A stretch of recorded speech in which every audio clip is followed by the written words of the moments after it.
नमस्कार, मैं हूं श्वेता सिंह। एक मशहूर बांग्ला कहावत है, जो तो मौत तो पौथ। इस कहावत का मतलब है सभी धर्मों के अलग अलग रास्ते हैं पर सबका लक्ष्य एक है। लेकिन इसी बांग्ला कहावत को अलग अलग सियासी चश्मे से देखा जा रहा है। आज बंगाल में धर्म के वास्ते सियासी रास्ते पर रेस लगी हुई है। धर्म के एंगल से वोट और वोट मांगने वालों का ईमान तौला जा रहा है। क्या बंगाल में हिंदू वोट बिखरा हुआ है और मुस्लिम वोट एकजुट है? क्या बंगाल में 2 से 5% मुस्लिम वोट दीदी से खिसका तो कुर्सी खिसक जाएगी? आज बंगाल चुनाव का हर दृष्टिकोण और उसका संपूर्ण विश्लेषण।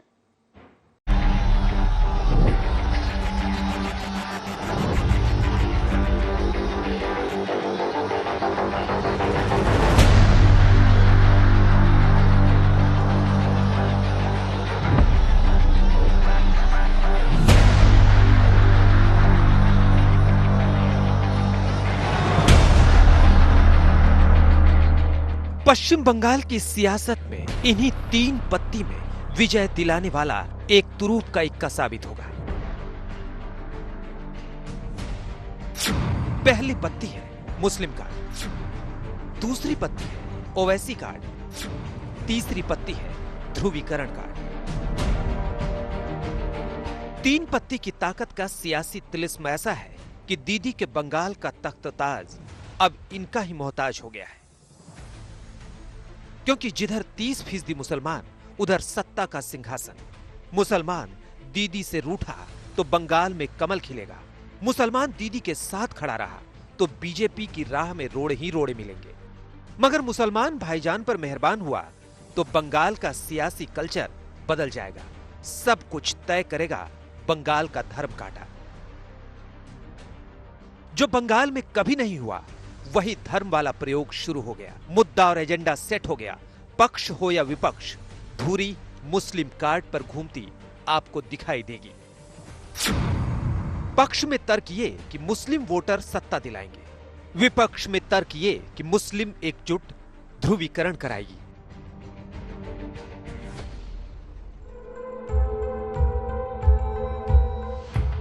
(1951) में डॉक्टर श्यामा प्रसाद मुखर्जी ने भारतीय जनसंघ की स्थापना की। 1952 में हुए बंगाल असेंबली इलेक्शन में 9 सीटों पर विजय पाई। 1980 में जनसंघ से बीजेपी का उदय हुआ, लेकिन विधानसभा चुनाव में 1952 जैसी जीत ना तो रिपीट कर सकी, ना ही स्ट्राइक रेट सुधरा और ना ही सक्सेस रेट। लेकिन ममता दीदी के बंगाल में मोदी ने 2019 में अप्रत्याशित बदलाव की एक धारा बहा दी और उसी धारा को रफ्तार देने के लिए भारतीय जनता पार्टी शक्ति प्रदर्शन पर शक्ति प्रदर्शन कर रही है।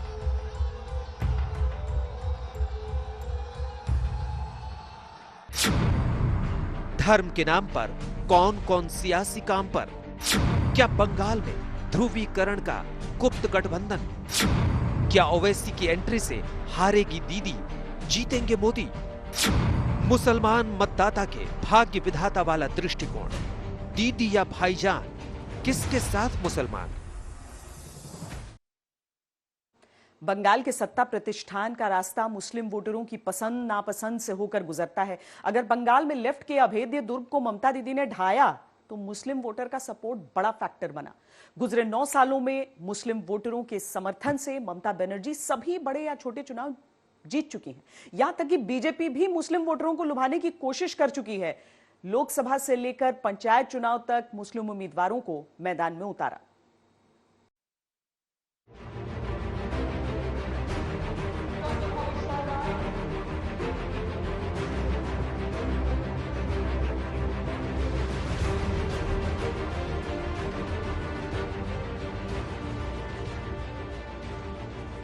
वो बंगाल में भी बीजेपी हुकूमत में आने से लव जिहाद का खिलाफ कानून बनाएगा।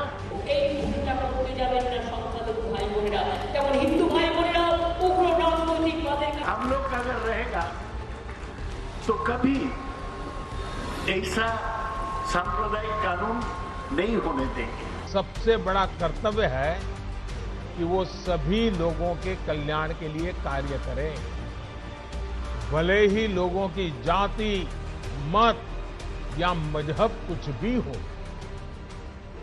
बंगाल के चुनावी सफर का इतिहास गवाह है सियासी की वही गाड़ी सत्ता के दरवाजे तक पहुंची जिसका टिकट मुस्लिम मतदाताओं ने खरीदा, जिस गाड़ी पर मुस्लिम वोटर सवार हुए। बंगाल की चुनावी नर्सरी में वोटों की खेती में सबसे उपजाऊ जो फसल मानी गई वो मुस्लिम मतदाता है। बंगाल की सियासत का संपूर्ण परिदृश्य मुस्लिमों के इर्द गिर्द आपको घूमता दिखेगा। बीजेपी का शक्ति प्रदर्शन जारी है तो राष्ट्रव्यापी मुस्लिम नेता की छवि बनाने में जुटे हैदराबादी भाईजान नए प्रयोग को विस्तार देने बंगाल की सियासी लैब पहुंच गए। भाई आप बीजेपी को तो रोक नहीं पा रहे हैं, यहाँ पर इतना लोग उनके पार्टी से भाग रहे हैं, हमसे पूछ के जा रहे क्या? वो तो उनको बताना पड़ेगा क्यों छोड़ रहे हैं ममता को। यहाँ बीजेपी 18 MP जीत गए, कैसे जीती? क्या आप सौदा कर लिए थे? बिहार का एम्पिरिकल एविडेंस है कि 20 सीट्स पर MIM ने कंटेस्ट किया, 5 हम जीते, 9 पर गठबंधन जीता, कांग्रेस RJD के लोग, 6 सीट पर NDA जीता। इसके बावजूद बीजेपी कैसा गवर्नमेंट बनाया वहां पर, इसके बारे में सोचना है। मुस्लिम वोटर का 2 वर्ग बंगाल में मौजूद है, एक वर्ग उर्दू भाषी, दूसरा बंगाली मुस्लिम। बंगाल में मुस्लिम करते हैं टैक्टिकल वोटिंग। 2011 के विधानसभा चुनाव में 59 मुस्लिम चुनाव जीतकर विधानसभा पहुंचे थे और यही आंकड़ा 2016 में भी हूबहू बरकरार रहा। 2016 में भी 59 मुस्लिम विधायक बने। भले ही ये 294 सीटों का मात्र 20% हो, लेकिन सच्चाई ये है कि ये 20% मुस्लिम विधायक पूरे बंगाल में 100 से अधिक सीटों पर असर डालते हैं। बंगाल में बीजेपी 200 प्लस के मिशन की गणित पर काम कर रही है, लेकिन ये सियासी गणित तभी काम करेगा जब मुस्लिम वोटों का बिखराव हो। इसे समझने के लिए आपको 5 भौगोलिक क्षेत्र में बटे बंगाल का वोट वाला पूरा भूगोल समझाएंगे। सेंट्रल बंगाल में करीब 56.6% मुसलमान आबादी है, जबकि नॉर्थ बंगाल में 45.7%, दक्षिण बंगाल में 24.1%, वहीं पहाड़ी क्षेत्र में 14.9%, तो जंगल महल जोन में 9.1% मुस्लिम वोटर हैं। आज करीब 30 करोड़ मुस्लिम वोटर है, जिसका 100 से ज्यादा विधानसभा सीटों पर वर्चस्व है। बंगाल में मुस्लिम फैक्टर के अनुसार से राजनीतिक विचारधारा को आगे बढ़ाया गया, इसका साक्षात प्रमाण बंगाल की चुनावी प्रयोगशाला है। कांग्रेस के साथ मुस्लिम यानी बंगाल में कांग्रेस सरकार, लेफ्ट के साथ मुस्लिम यानी बंगाल में लेफ्ट की सरकार, TMC के साथ मुस्लिम यानी बंगाल में ममता सरकार। बंगाल के चुनावों में मुस्लिम वोट निर्णायक साबित होते हैं। वाम का किला ढहने के पीछे की कई वजहों में एक बड़ी वजह मुस्लिम वोट का पाला बदलकर ममता के पीछे आ खड़ा होना भी था। ट्रैक रिकॉर्ड ही है कि मुस्लिम चुनाव जिताऊ फैक्टर हैं, लेकिन ये कैसे काम करता है? क्या 30% एकजुट मुस्लिम मतदाता हिंदू वोटर पर भारी पड़ता है? सरल शब्दों में आपको बताएं तो मालदा, मुर्शिदाबाद, दक्षिण दिनाजपुर, उत्तर दिनाजपुर, दक्षिण परगना मुस्लिम बाहुल्य जिले हैं। मुर्शिदाबाद देश का सर्वाधिक मुस्लिम आबादी वाला जिला है, जहां 66% मुस्लिम आबादी है, जबकि मालदा में 51% है। सिर्फ इन 5 जिलों में 60 से ज्यादा विधानसभा सीट हैं। टोटल 294 विधानसभा में 130 सीटों पर मुस्लिम आबादी 27% है। मुसलमान मतदाताओं का वोटिंग का पैटर्न बताता है कि जीत में बड़ा फैक्टर वही है। साल 2014 और साल 2019 में मोदी लहर के बावजूद TMC का वोट शेयर बरकरार रहा, क्योंकि मुस्लिम दीदी के साथ खड़े रहे। साल 2014 में 40% मुस्लिम वोट तृणमूल के खाते में आए। लेफ्ट के खाते में 31%, कांग्रेस को 24% मुस्लिमों ने वोट दिया, तो बीजेपी को 2% वोट मिला। वहीं 2019 लोकसभा चुनाव में TMC को 70% मुस्लिम वोट मिले, कांग्रेस को 12%, लेफ्ट को 10%, बीजेपी को 4%। बंगाल में एम फैक्टर को यूं समझिए कि भारतीय जनता पार्टी ने 2016 विधानसभा चुनाव में मुस्लिम उम्मीदवार उतारे। 2019 लोकसभा के चुनाव में 2 मुस्लिम कैंडिडेट को टिकट दिया। 2018 में लोकल बॉडी इलेक्शन में 800 से ज्यादा मुस्लिमों को टिकट दिया। यहाँ तक बीजेपी ने फुरफुरा शरीफ के पीरजादा से मीटिंग कर सपोर्ट की भी अपील की थी। यानी बंगाल में मुस्लिम वोट बैंक की ताकत सभी दलों को पता है और कोई उसे नजरअंदाज नहीं करता। कोलकाता से मनोज्ञा लोईवाल के साथ आज तक ब्यूरो। 2019 चुनाव में ममता बनर्जी को 70% मुसलमानों ने वोट दिया। मुसलमानों का ममता बनर्जी में विश्वास है। वैसे भी मुस्लिमों की तरह इबादत करने या दुपट्टे की तरह सिर पर साड़ी रखने से परहेज नहीं करती, लेकिन क्या फुरफुरा शरीफ के पीरजादा और हैदराबादी भाईजान की बंगाल की सियासत में नई नई केमिस्ट्री ममता बनर्जी की जीत में रोड़ा अटका सकती है? भले ही ओवैसी की एंट्री से सियासी गलियारे में हलचल हो, लेकिन बंगाल की सच्चाई यही है कि आर पार की लड़ाई बीजेपी और टीएमसी के बीच नजर आ रही है।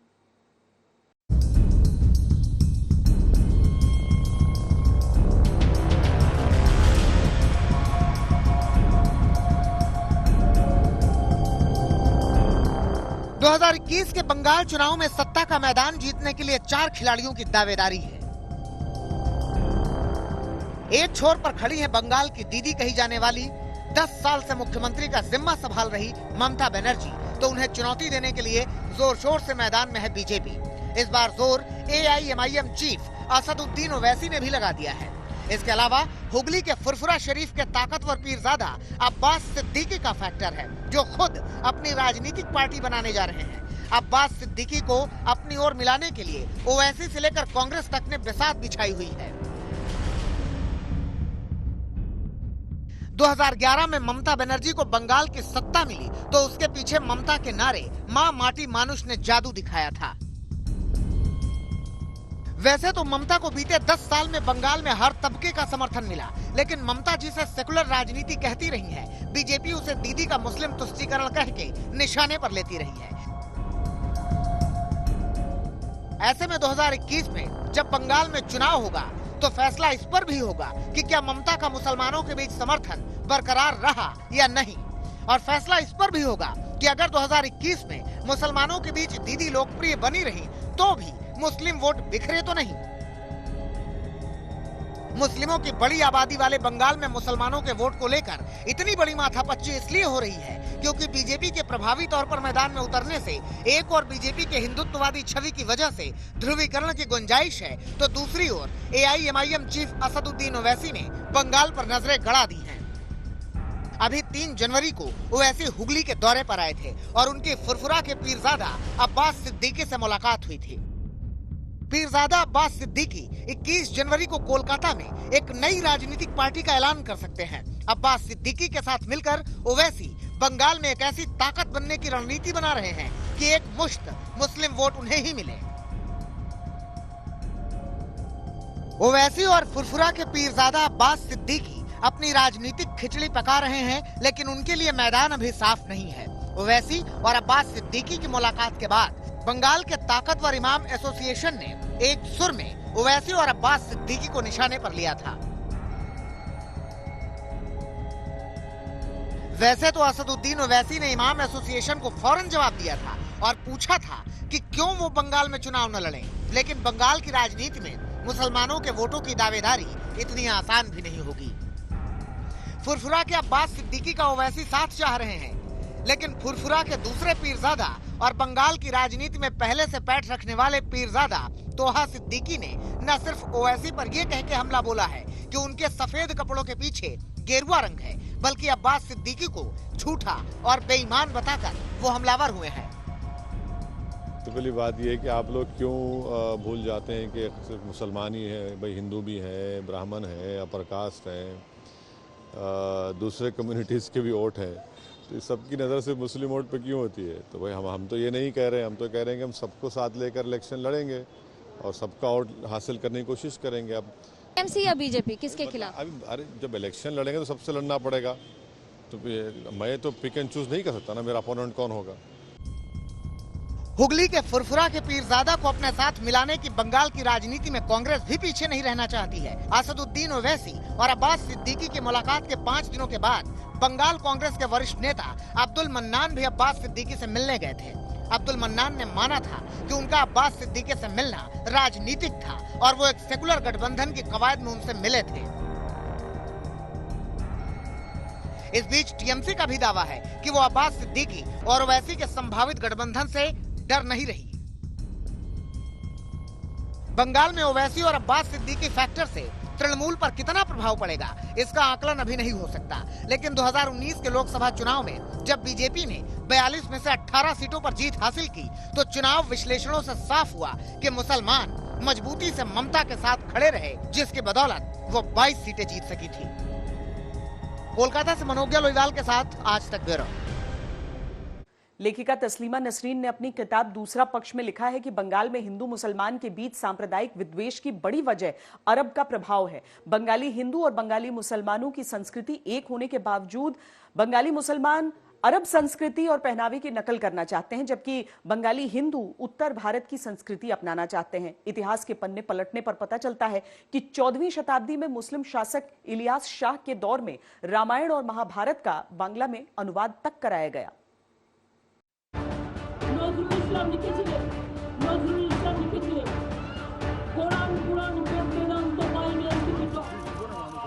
जिस बंगाल में मुसलमान इतनी बड़ी ताकत में हो कि नतीजों को प्रभावित कर दे, वहां कौन सा राजनीतिक दल है जो उन्हें नजरअंदाज कर सकता है? इसलिए बंगाल में मुख्यमंत्री ममता बनर्जी ने जब अपनी राजनीतिक पैठ बनाई तो शायद ही कोई मौका आने दिया जब मुसलमान उनसे नाराज हो सके। मुसलमानों को अपने साथ रखने की ममता बनर्जी की कोशिशों को बीजेपी ने मुस्लिम तुष्टिकरण नाम दिया और राजनीतिक तौर पर बीजेपी को ऐसे मौके मिलते भी रहे जब वो ममता को इस मसले पर घेर सके। मसलन बीते वर्षों में इमामों को मासिक भत्तों से लेकर दुर्गा मूर्ति विसर्जन में कथित पक्षपात को लेकर बीजेपी ममता को निशाने पर लेती रही। पिछले लोकसभा चुनाव प्रचार के दौरान जय श्री राम के नारों पर ममता बनर्जी के कथित भड़कने को लेकर भी बीजेपी ममता पर हमलावर होती रही। लेकिन सच ये भी है कि बंगाल में मुसलमानों के वोट पाने की छिटपुट कोशिशें बीजेपी की तरफ से भी हुई है। जिस 3 फरवरी को असदुद्दीन ओवैसी हुगली में फुरफुरा के पीरजादा अब्बास सिद्दीकी से मिलकर राजनीति का नया समीकरण बनाने की कोशिशें कर रहे थे, उसी 3 जनवरी को बर्धमान में बीजेपी भी छोटे स्तर पर ही सही मुसलमानों का साथ लेने में जुटी थी। बर्धमान में बीजेपी कार्यालय में तकरीबन 100 मुस्लिम समुदाय के लोगों को पार्टी में शामिल कराया गया था।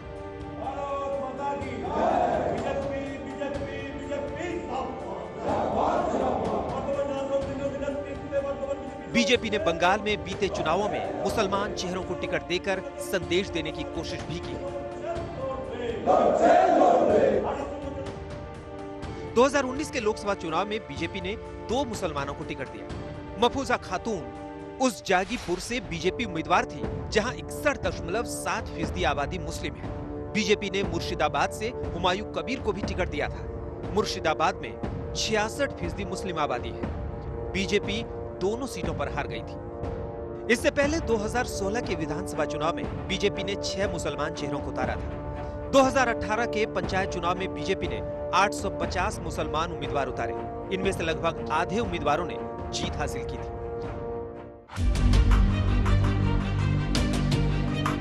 लेकिन मुसलमानों को टिकट देने के बीजेपी के ये आंकड़े राजनीतिक कम रणनीतिक ज्यादा लगते हैं। इसलिए बीजेपी पर ममता से लेकर लेफ्ट तक जिस चीज पर सबसे ज्यादा हमलावर है वो है बीजेपी का कथित सांप्रदायिक चेहरा। हाल ही में बीजेपी के नेताओं की ओर से बंगाल को गुजरात जैसा विकसित करने के दावे हुए तो ममता बनर्जी से लेकर पूरी तृणमूल कांग्रेस बीजेपी को 2002 की गुजरात हिंसा का आईना दिखाने लगी। बंगाल में बीजेपी जब ममता को चुनौती देने की कोशिश कर रही है तो तृणमूल कांग्रेस की ओर से बीजेपी के पूरे ट्रैक रिकॉर्ड को ऐसे पेश किया जा रहा है ताकि मुसलमान वोट एक मुश्त बीजेपी के खिलाफ पड़े। अभी यूपी, मध्य प्रदेश और हिमाचल जैसे बीजेपी शासित राज्यों में कथित लव जिहाद के खिलाफ कानून बनाए जा रहे हैं तो टीएमसी के नेता बंगाल के मुसलमानों को ये भरोसा देने की कोशिश कर रहे हैं कि बंगाल में ऐसा कभी नहीं होगा। वो बंगाल में भी बीजेपी हुकूमत में आने से लव जिहाद का खिलाफ कानून बनाएगा और गोहत्या के बारे में नया कानून बनाएगा। आप शायद जानते हैं कि भारत में दूसरा जगह क्या है नहीं जानता, लेकिन पश्चिम बंगाल में गोहत्या बेगैर कानूनी नहीं है। बीजेपी को अगर बंगाल की राजनीति में मुस्लिम विरोधी बताने की कोशिशें तृणमूल, लेफ्ट और कांग्रेस की ओर से की जा रही हैं, तो दूसरी ओर बीजेपी बंगाल के राष्ट्रवाद को उभार रही है। पिछले महीने जब अमित शाह बंगाल के दौरे पर आए तो खुदीराम बोस, रविंद्रनाथ टैगोर और विवेकानंद जैसी शख्सियतों को श्रद्धांजलि देने से राजनीतिक संकेत देना नहीं भूले थे। इस बीच केंद्र सरकार ने नेताजी सुभाष चंद्र बोस की 125वीं जयंती समारोह को मनाने के लिए उच्च स्तरीय कमेटी का गठन किया है। बीजेपी के राष्ट्रवाद का जोर कारगर होगा या फिर ममता का मुस्लिम कार्ड, ये आने वाले दिनों की राजनीति से तय होगा। कोलकाता से मनोज्ञा लोईवाल के साथ आज तक ब्यूरो। बंगाल में हिंदू और मुसलमानों के रिश्तों को लेकर दो विचार एक साथ चलते हैं। एक विचार पारंपरिक है, वो ये कि हिंदू और मुसलमान दोनों के रीति रिवाज और धार्मिक जो समानताएं हैं वही बंटे हुए हैं, इसकी वजह से दोनों में दरार रही है। दूसरी सोच कहती है कि बांग्ला संस्कृति में धर्म आड़े नहीं आया, दोनों धर्म एक साथ मिलजुल कर रहे, लेकिन मन और मतभेद के पीछे ब्रिटिश हुकूमत की फूट डालो और राज करो की नीति थी। अंग्रेज चले गए, लेकिन सियासी जीत के लिए वही नीति रीति बन गई।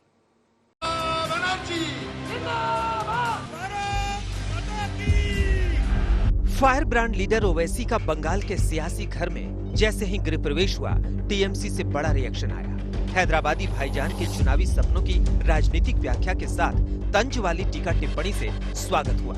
हमला सीधे ममता दीदी ने बोला।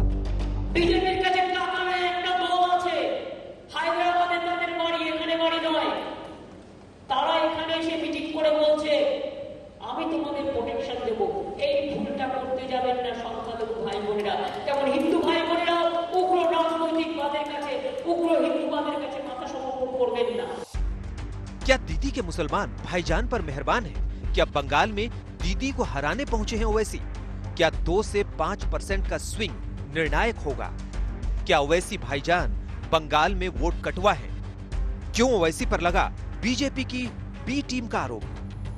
इन सवालों की संपूर्ण व्याख्या से पहले वोट कटवा कहने वालों को भाईजान ने क्या सीधा संदेश दिया, वो भी गौर से सुनिए। भाई आप बीजेपी को तो रोक नहीं पा रहे हैं, यहाँ पर इतना लोग उनके पार्टी से भाग रहे हैं, हमसे पूछ के जा रहे क्या?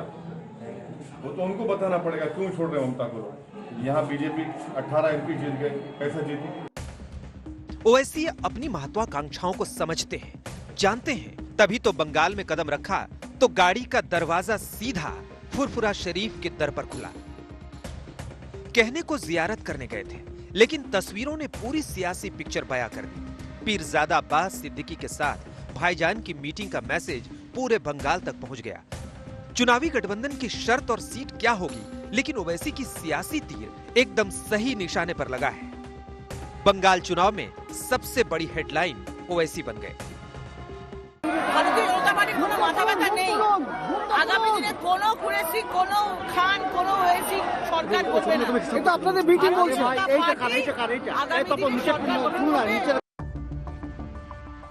बंगाल के मुसलमान भाईजान पर कितना मेहरबान होंगे ये वक्त ही बताएगा, लेकिन बंगाल की जमीन पर जड़ें जमाने पहुंचे ओवैसी के तर्क और तथ्य का जवाब किसी के पास नहीं।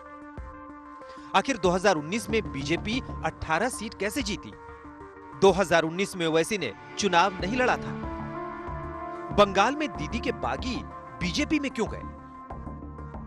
हैदराबाद के भाईजान की पॉलिटिकल फिलॉसफी के नजरिए से बंगाल को समझें तो पूरी रणनीति आपको समझ में आएगी।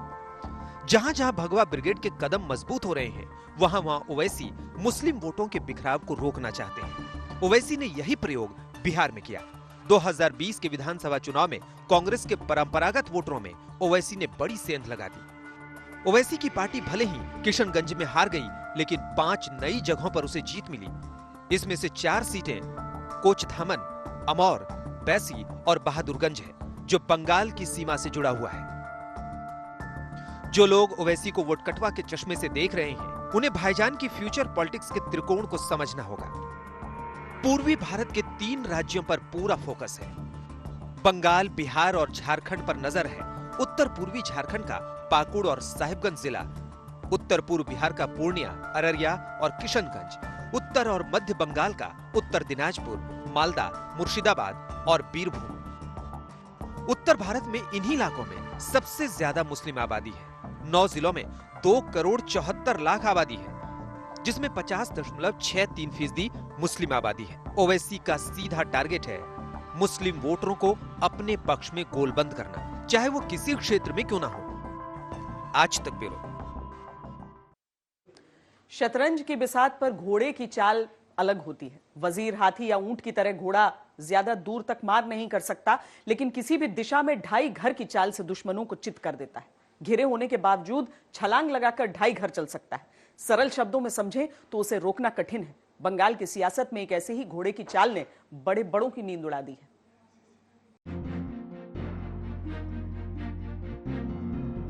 असदुद्दीन ओवैसी की पार्टी का नाम AIMIM यानी ऑल इंडिया मजलिस इत्तेहाद उल मुस्लिमीन शुरू से रहा है, लेकिन अब से चंद वर्षों पहले तक उसकी पहचान हैदराबाद की एक क्षेत्रीय पार्टी की ही थी। AIMIM ने कुछ वर्षों से पहले कभी हैदराबाद से बाहर निकलने की गंभीर कोशिश भी नहीं की थी, लेकिन हिंदी, उर्दू और अंग्रेजी फर्राटे से बोलने वाले AIMIM के चीफ असदुद्दीन ओवैसी अब पार्टी के नाम को अमली जामा पहनाने के लिए उसके ऑल इंडिया विस्तार की महत्वाकांक्षाएं रखने लगे हैं। असदुद्दीन ओवैसी की सबसे बड़ी राजनीतिक लाइन यह है कि अब तक मुसलमानों के मसीहा बनने वाले दलों और नेताओं ने मुसलमानों को सिर्फ वोट बैंक माना है और वो उन्हें सच्चा राजनीतिक हक दिलाने के लिए संघर्ष कर रहे हैं। इसलिए असदुद्दीन ओवैसी के बंगाल मिशन को लेकर राजनीति का पारा गर्म है।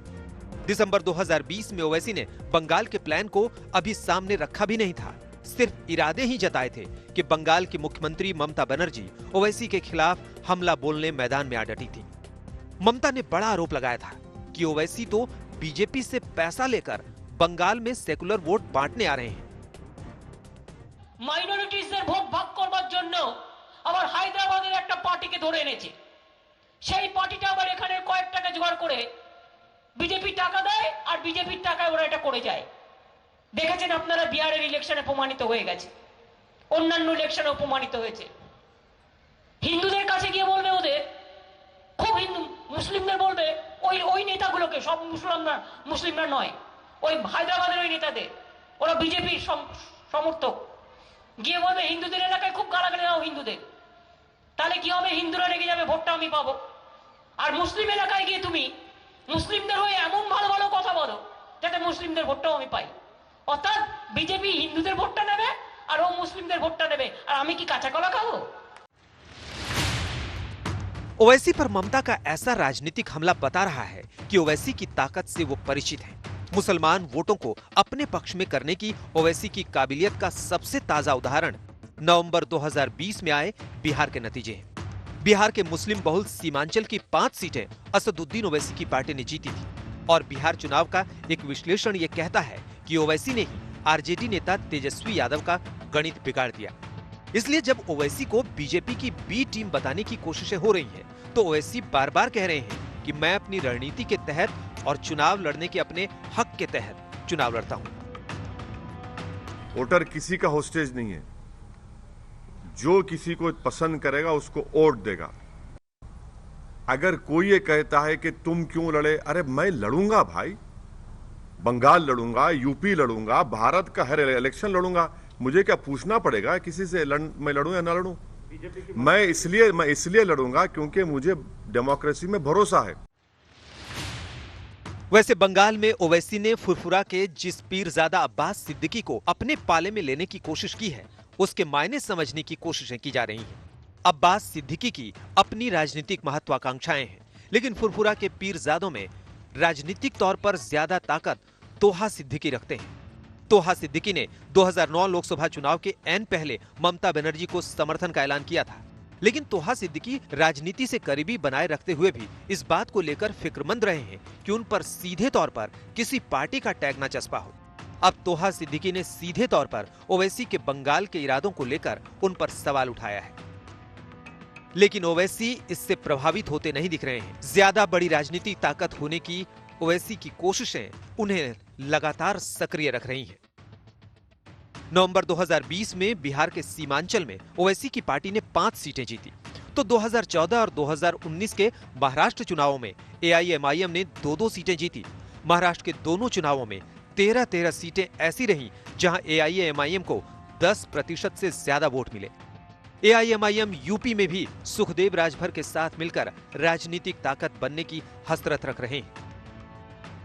आने वाले दिनों में ओवैसी बंगाल में क्या कर सकेंगे ये तो बाद की बात होगी, लेकिन ओवैसी की बंगाल एंट्री ने राजनीतिक खलबली तो मचा ही दी है। कोलकाता से इंद्रजीत कुंडू के साथ आज तक ब्यूरो।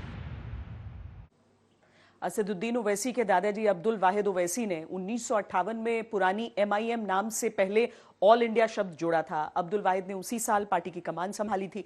पार्टी हैदराबाद की सरहदों को नहीं लांघ सकी। असदुद्दीन ओवैसी को विरासत में पार्टी मिली तो हैदराबाद से बाहर उन्होंने कदम रखना शुरू किया। पहले महाराष्ट्र, फिर बिहार और अब बंगाल। आखिरकार 62 साल बाद ओवैसी की अगुवाई में ऑल इंडिया मजलिसे इत्तेहादुल मुस्लिमीन ने अपने नाम के आगे ऑल इंडिया को सार्थक किया।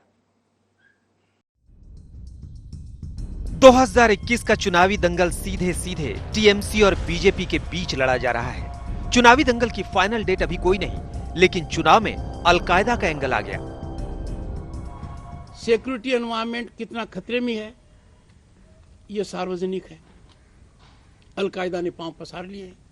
Illegal bomb making is rampant. Bombs की वजह से कितने लोग आहत हुए हैं। नियाटी का बॉम्ब ब्लास्ट कितना खतरनाक रहा है। हर सप्ताह मेरे पास खबर आती है कि इलीगल बॉम्ब एक्सप्लोजन की वजह से ये लोग मर गए। तो मैं जानना चाहता हूं कि इनका काम क्या है, ये कर क्या रहे हैं। गवर्नर का खुलासा बड़ा है और इस खुलासे पर सियासत भी दो पार्टियों के बीच हो रही है, क्योंकि बंगाल में लंबे अरसे तक राज करने वाली वाम दल और कांग्रेस राजनीतिक हाशिए पर पहुंच गई। आज बंगाल में बीजेपी नंबर 2 पार्टी तक पहुंच गई।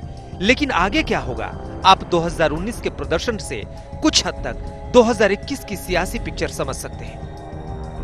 ममता के गढ़ में बीजेपी ने 18 लोकसभा सीट जीती, जबकि तृणमूल 22 सीट जीती।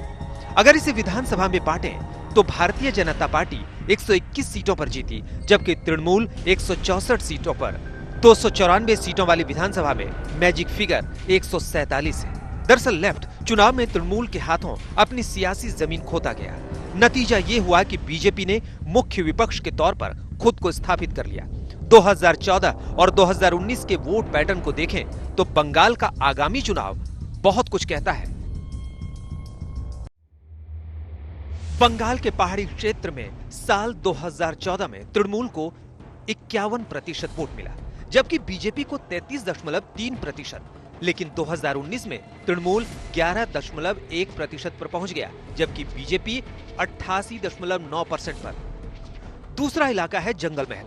यहां पर साल 2014 में 90% वोट तृणमूल को मिला, जबकि सिर्फ 2.5% बीजेपी को।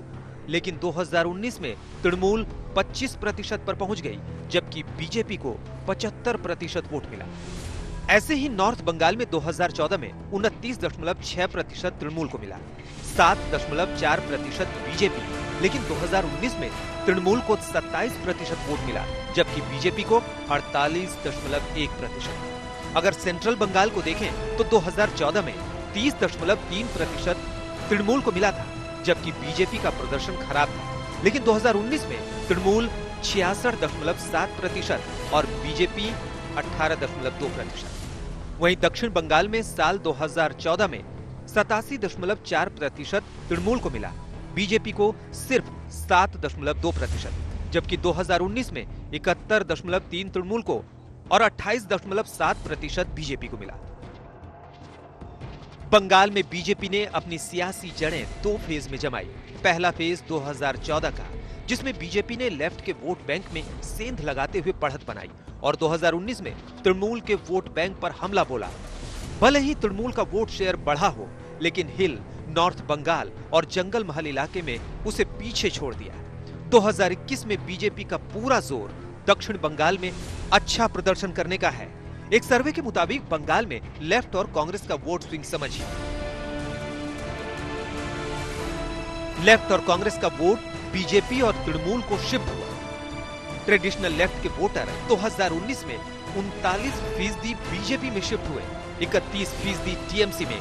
कांग्रेस के वोटर 32% बीजेपी की तरफ, जबकि 20% टीएमसी में शिफ्ट हुआ। आज तक के बंगाल क्रांति की धरती है जिसकी मिट्टी में ही बगावत है, जिसके लहजे में विरोध है, जिसकी हवाओं में बेबाकी है, जिसकी किस्मत इनकलाब जिंदाबाद से लिखी गई। बंगाल का अतीत और आज स्वर्णिम अध्याय को समेटे हुए है। बंगाल ने 1905 में अंग्रेजों वाला बंटवारा देखा, 1947 में जिन्ना वाला बंटवारा देखा, लेकिन बंगाल ने अपनी संस्कृति और संस्कार को नहीं छोड़ा।